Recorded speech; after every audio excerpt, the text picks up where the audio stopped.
والذين اتخذوا مسجدا ضرارا وكفرا وتفريقا بين المؤمنين وإرصادا لمن حارب الله ورسوله من قبل وليحلفن إن أردنا إلا الحسنى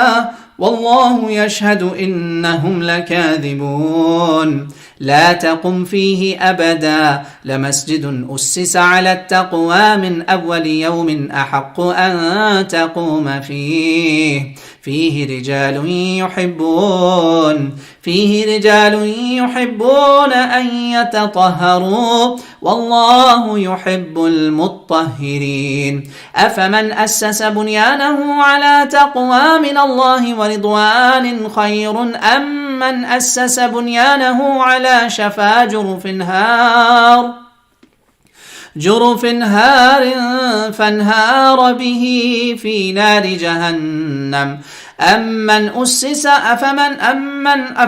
أسس بنيانه على تقوى من الله ورضوان خير أم من أسس بنيانه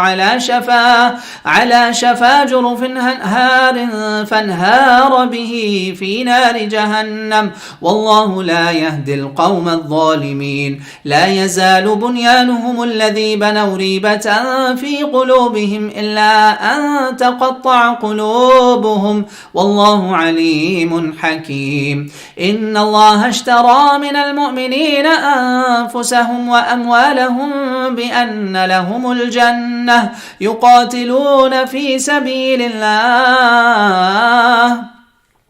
يقاتلون في سبيل الله فيقتلون ويقتلون وعدا عليه حقا في التوراة والإنجيل والقرآن ومن أوفى بعهده من الله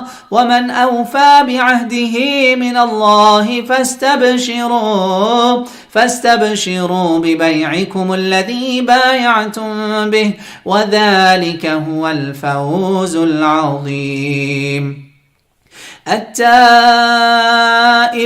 العابدون الحامدون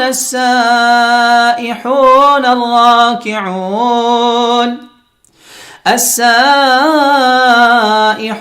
الراكعون الساجدون الآمرون بالمعروف والناهون